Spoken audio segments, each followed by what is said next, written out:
बनारस। क्या है बनारस? सुकून का दूसरा नाम है बनारस। शाम की गंगा आरती है बनारस, और मुक्ति का धाम है बनारस। तो जुड़िए हमारे साथ इस सफ़र में और जानिए बनारस की हर एक कहानी।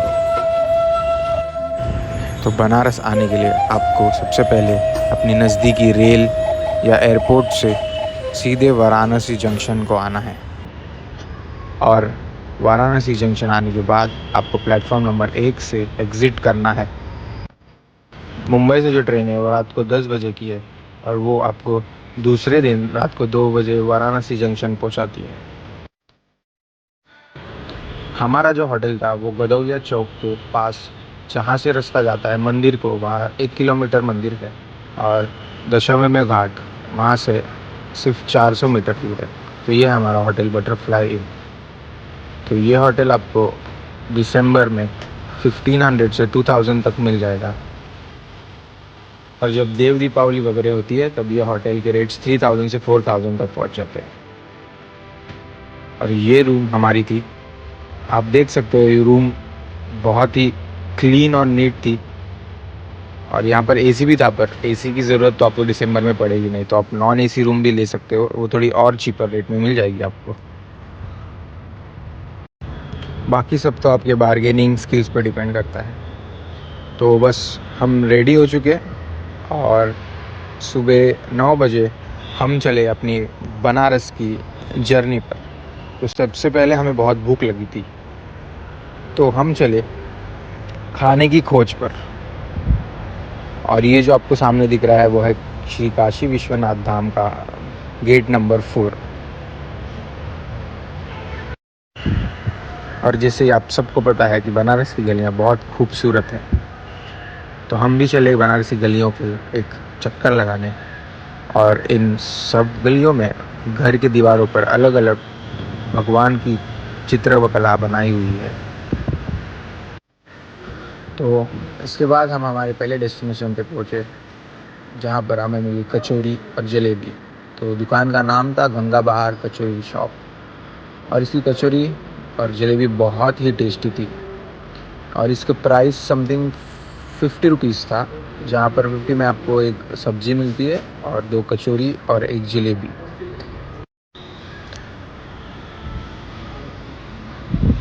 उसके बाद हम चले और दूसरी दुकानों का खोज करने। तो हम आ चुके हैं हमारे दूसरे डेस्टिनेशन खाने की, वो है कचौरी चाट। ये बहुत ही क्रिस्पी थी। इस पे वो लोग सब्जी डालते हैं, चने और आलू की, और उसके साथ थोड़ी सी पुदीने की चटनी और इमली की चटनी, जिससे कि इसकी टेस्ट एनहांस हो जाती है, और थोड़ी सी दही भी। तो ये चाट एकदम बैलेंस चाट है, ना ज़्यादा तीखी ना ज़्यादा मीठी, एकदम चटपटी जैसी चाट होनी चाहिए।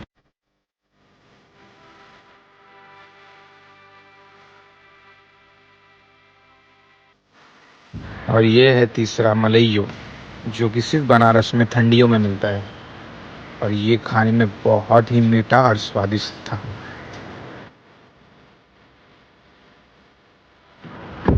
तो पेट पूजा करने के बाद हम चले सभी घाटों के दर्शन लेने। वैसे तो सभी घाट बहुत सुंदर है, पर हम आ चुके हैं मणिकर्णिका घाट।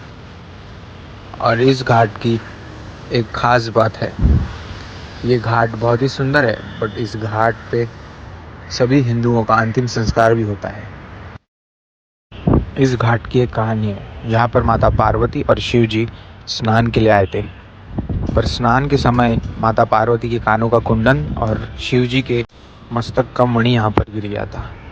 तो शिव जी गुस्सा हो गए, और यहाँ पर एक श्राप दे दिया कि ये घाट आज से शमशान घाट बन जाएगा। पर विष्णु जी ने कछुए का रूप लिया, और आकर शंकर जी और माता पार्वती को उन्होंने कान का कुंडन और मस्तक का मणि वापस दे दिया, और कहा कि अगर आपने ये श्राप दिया तो इस काशी में कोई भी वापस आ नहीं पाएगा।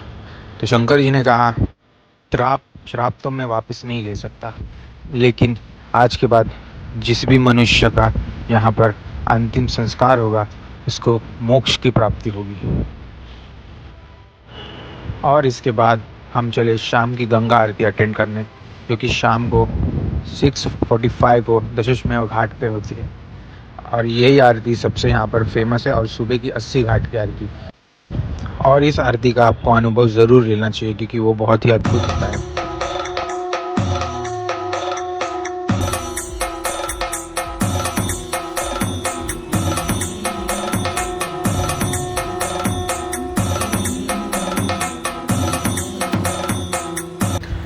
तो जैसे ही आरती ख़त्म हुई हमने ली बोट राइड, क्योंकि शाम को आपको बोट राइड ज़रूर लेनी चाहिए।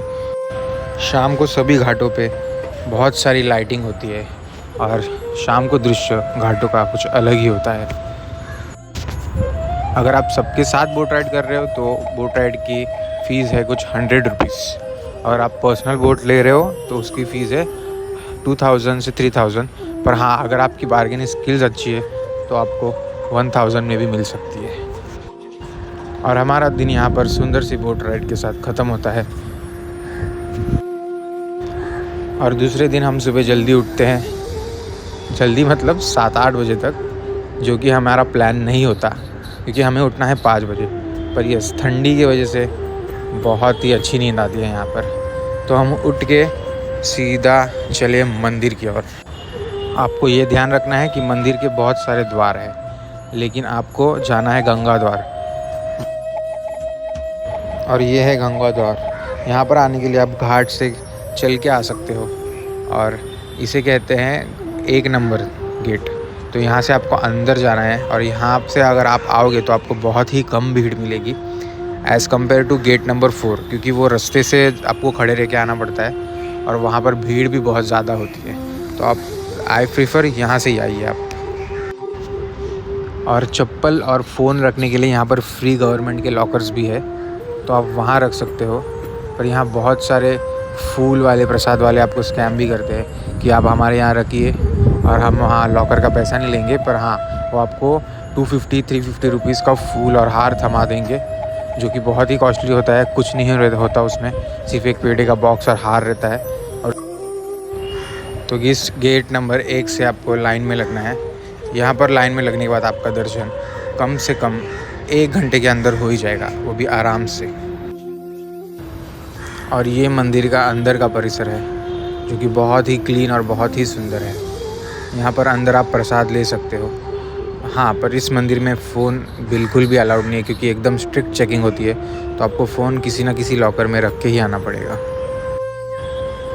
और ये मंदिर के द्वार के अंदर फ़ोन अलाउड नहीं है ज़रा भी, इसलिए मैं अंदर का शूटिंग नहीं कर पाया, पर आपको यहाँ से दिखा सकता हूँ मैं। और ये जो आपको दिख रहा है पूरा का पूरा सोने का मंदिर है।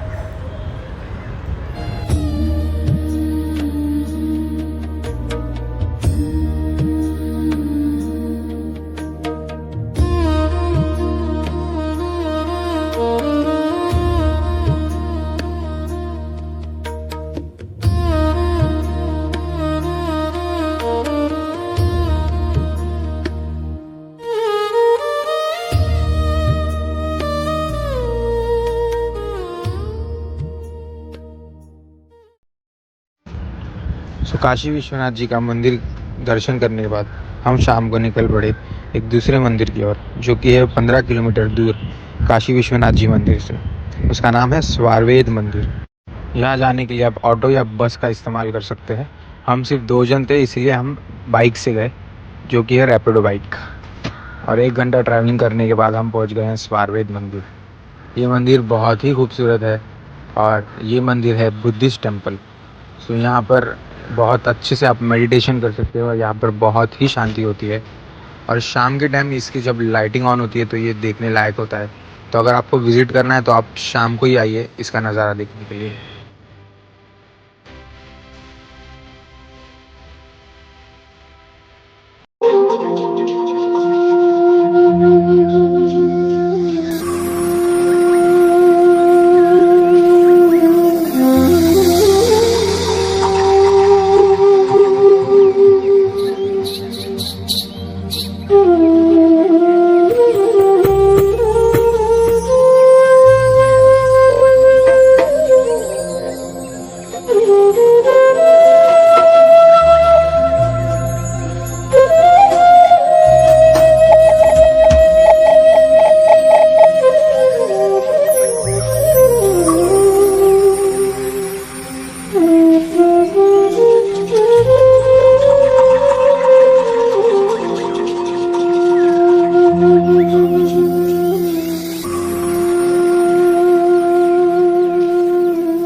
ये था हमारा तीसरा दिन।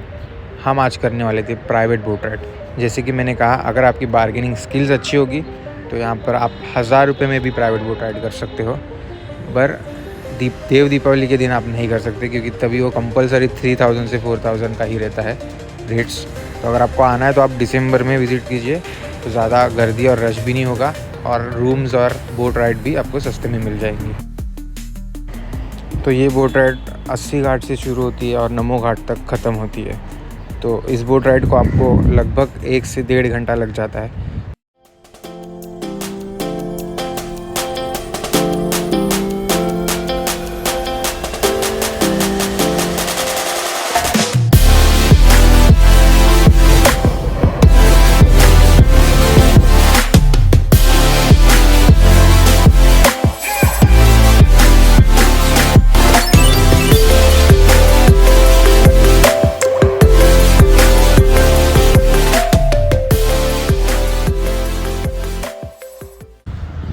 और जैसे ही आपकी बोट राइड ख़त्म होती है, आप इस म्यूज़ियम को विज़िट कर सकते हैं।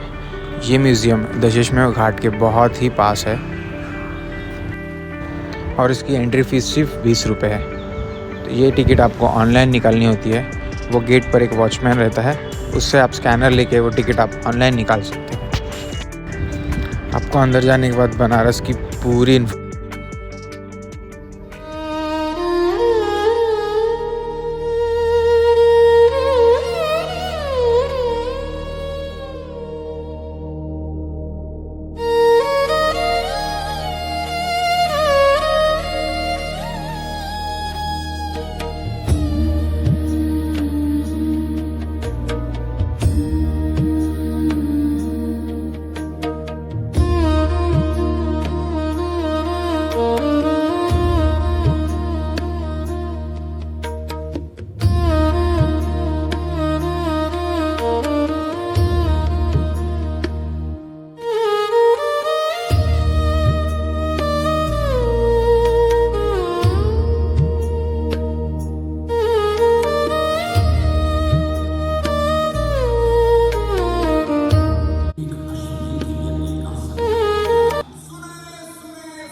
तैयार है।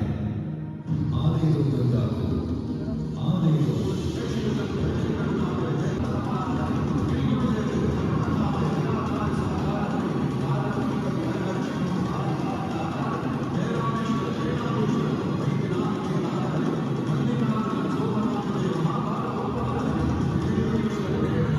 जब पूरा 1 साल बीत गया तो भगीरथ ने शिव जी से पूछा।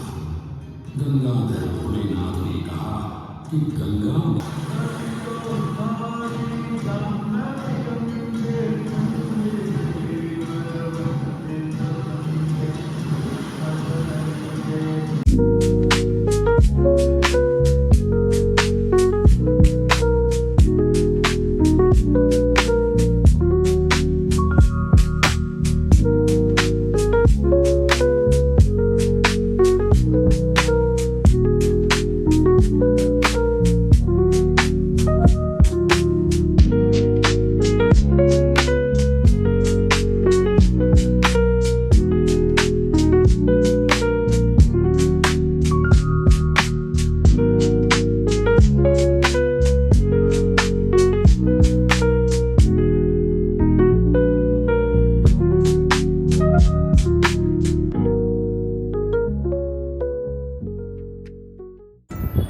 तो इसी के साथ हमारे 3 दिन का बनारस का सफ़र ख़त्म होता है।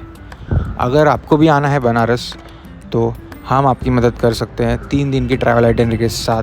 अगर आपको वो चाहिए तो आप कमेंट कीजिए, हम आपको होटल बुकिंग्स, टूर गाइड या फिर बोट राइड वालों का नंबर संपर्क आपको कमेंट में दे देंगे। तो आई होप आपको ये वीडियो अच्छा लगा होगा और आपको मज़ा आया होगा। तो आप भी जाइए, बनारस घूमिए। धन्यवाद।